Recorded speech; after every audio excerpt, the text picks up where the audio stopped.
we're gonna do a little homage to a terrific artist, John Baldessari. Oh, yeah.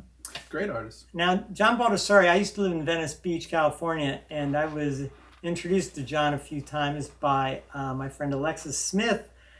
She was fantastic. Also introduced me to Ed Ruscha and the other LA arty people. But the fun thing about John Baldessari, he's a very tall, famous artist man. 6'7". 6'7". I used to walk my dog past his house and I could yell, "John!" and he would look out the window. So that was the kind of close relationship with Jeff.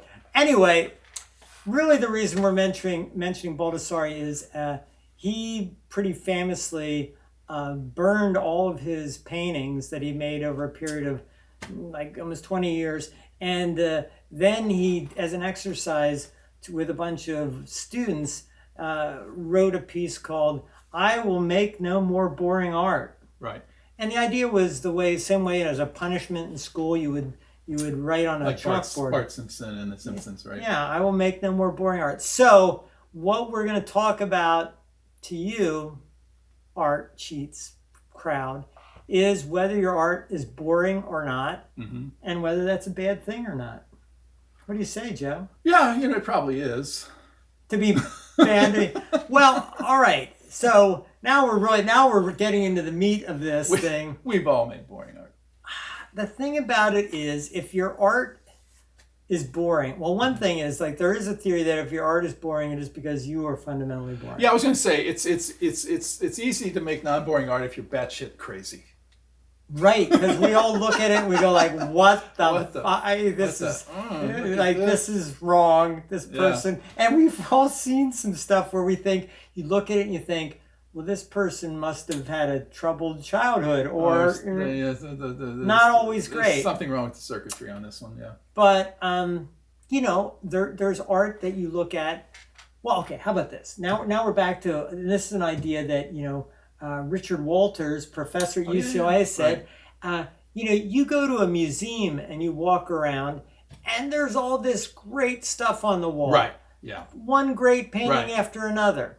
It's because the job of the museum has been to exclude all the boring art. To curate. Well, yes, but to leave out, how much, we would all enjoy it. Could you imagine a life without any of the boring moments? It would be almost too much. I think there's a balance with that. I think, in life, I'm not going to say in art, but in life, I value boring. Before you came here, I was sitting there watching birds at the bird feeder for half an hour. Oh my God, that sounds, I would be electrified, depending upon, if a hawk came in and another. I've seen that. Well, see, they can get it. This is the thing. At any moment, actual life can get very exciting. Yeah. But if you make a piece of art, it is forever frozen in time as either interesting or maybe not so much. Yeah, but the minimalists.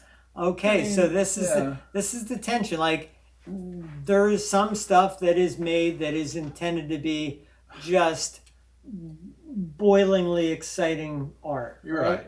Now, I just watched Eurovision, and I just watched Bulgaria win, and this artist Dara, she won with this song called Bangaranga Ranga Ranga. Maybe we'll show a quick clip. It's exciting. The real Eurovision, not the movie. No, yeah. So anyway, you watch this thing, you watch this performance. It's very exciting. It's very unboring. Now, I was going to say, you mispronounced the name of the movie. No, but the point is also that something that is that intensely exciting, it's very hard to maintain, right? And overstimulation, of course, is a thing, and it's like you kind of go. It's like then you get bored of the non-boring. And I think we've all seen this in. There's some movies that are so action-packed that it becomes, it's a turkey that's overstuffed. It's a turducken. It's a turkey inside a chicken, inside a duck. It's too much stuff flying at you. The turkey's on the outside. Yeah. I'm not an expert chef, as you know, Joe, but I do know the word turducken. And from that, I can extrapolate into the art world. Well, you extrapolated. Turkey, duck, chicken. Oh, yeah, okay. Anyway, back to the boring idea. So obviously there's a spectrum or a bell curve between things that have a lot going on and are very exciting, have a lot of elements at play, and may resonate with a particular person, and things that are, as you say, minimalist. Right. So that's, I mean, I have a friend of mine, a painter, and she did these works of just dots, on a thing, and you would say, well, is that boring? It's like, well, kind of. And the process is boring. In fact, she had to stop because it was hurting her wrists and hands because it's just a tedious process. But, it's like, but then that boring process became kind of what the work was about in a way, right? Yeah. I mean, so there's also this interesting psychological study process idea. It's, comes from the world of psychological science, Joe. And it is, in tests, if you show a person something that they don't like, and you repeatedly show it to them, and they become more and more familiar with it, they start to become comfortable with it. Oh, well, I mean, honestly, even we don't even want to get into that, but just no, just under very, I think people can get used to a lot of things, including being treated poorly. Right. Well, so. Now, we do have an entire episode that we'll be doing about, abuse in the home and, what you should tolerate or not tolerate as an artist from those around you. But we're not quite ready for that. And on this continual boring theme. Yes. But let me tell you, so there are very famous, I would call, boring works of art. Yes. Okay. Robert Rauschenberg. White painting. Right. Okay. Right. John Cage, 433. Right. Now, the interesting thing is those two pieces are related because they were friends. So they were both interested. So I'm not sure which one came first, but they influence each other. So you have this white canvas sitting in a museum, on a wall, and you're just like, are you joking? But and the thing was, and because I read John Cage talking about it, was you would, look, there's branches through a window. It's casting shadows on this white. So now it becomes a serendipitous piece of work, right? That it now, and the thing to you, it's like, and much as 433, that, and if you don't know, it's the piece about silence. So the pianist comes up, opens up the piano, sits there for 4 minutes and 33 seconds, right? Yeah. And which I actually did the computer version of that for John Cage Festival in San Francisco back in the 90s. And it was 4:33:33. I love it. And so anyhow, so the thing is, it's not so much there's this silence. It's stop looking at the thing and look what's around you. So both obviously concept pieces.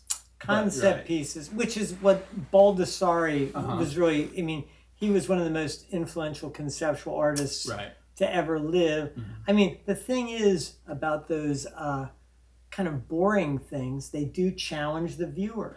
That's right. Right? It's not like if there's something engaging and exciting, you're mentally engaged. If you just have to sit there and look at a white canvas, you start to think, who am I? Why am I? But I will also say the other funny thing about that boring art is, nobody's going to really object that strongly to the white canvas. They did. Well, on an art level, but nobody's like, what's this nonsense? Yeah, right. But they're not going to be offended in the way they would be offended by, certain paintings that might have subject matter nudity or any. I don't know. I think some people, it's like, what are you trying to pull? I think there's this thing, especially a highly technical artist, right, is sitting there working and slaving away, drawing these very meticulous paintings, and it's like, this clown puts up a piece of wood. Well, I think that's sort of what some people think about Gerhard Richter right now. He's moved from doing. It's tricky. I was thinking about him today. He moved from doing these super realistic kind of photoreal things to being these white paintings. Yeah. But if you ask him, he's just like more interested in how paint behaves. Yeah, it's kind of tricky because that's not an angle I took with I teach a class to developmentally challenged adults, right? An art class. And so last week. That's what we did. I said, okay, we're going to do dab things, and you're going to take a squeegee or whatever, and then you're going to make and it was actually really interesting with them doing it. But it made me starting to think, with Richter, it's just like, okay,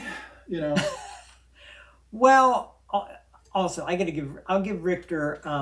I like the works. But Richter, I'll give him credit just because, he's one of these people that if you look at his whole career, he's an experimentalist, right? He keeps changing. Right. So he was probably bored with what he was doing before. What I do have to mention, because first time I saw those works was at the Tate in London, and Tate Modern in London. And so, you had the art speaky thing on the wall.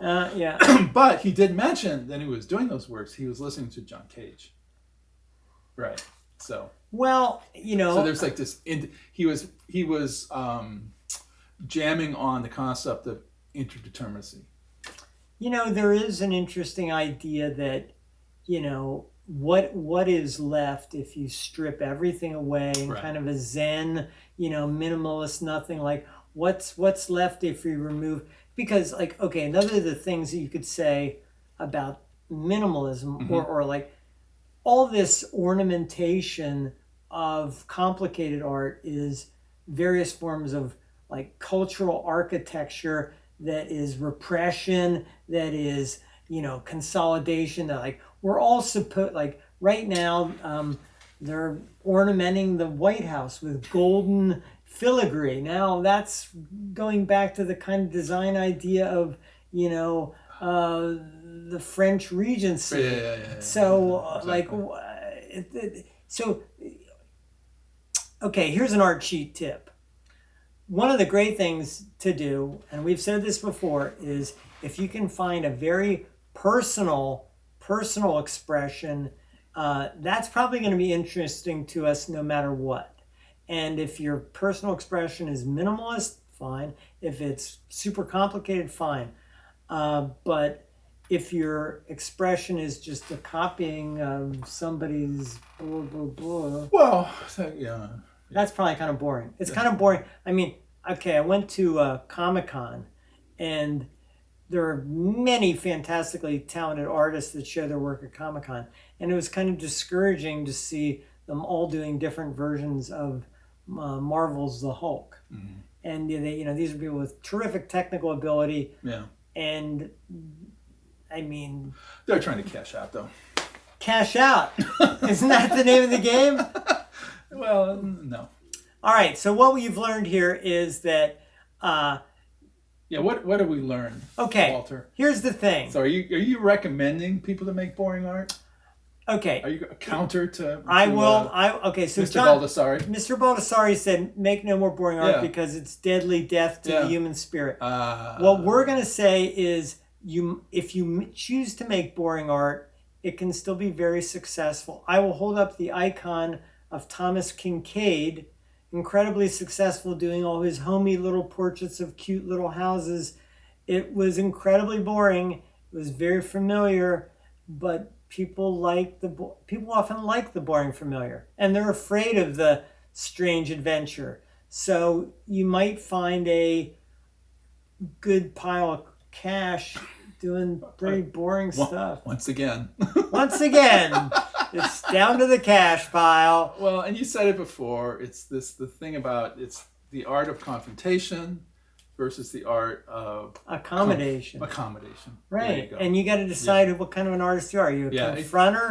Or exactly. Accommodator? Do you want everybody to like you, or do you want everybody to look at you and go, ooh? Yeah, and both are fine. Well, depending on who you are. Both are perfectly fine. It's a thing to think about. Yeah, right. That's all we want to do here at Art Sheets is really, Joe. This is it. We just want people to think.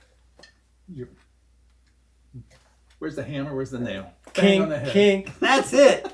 Art Sheets. Think, please.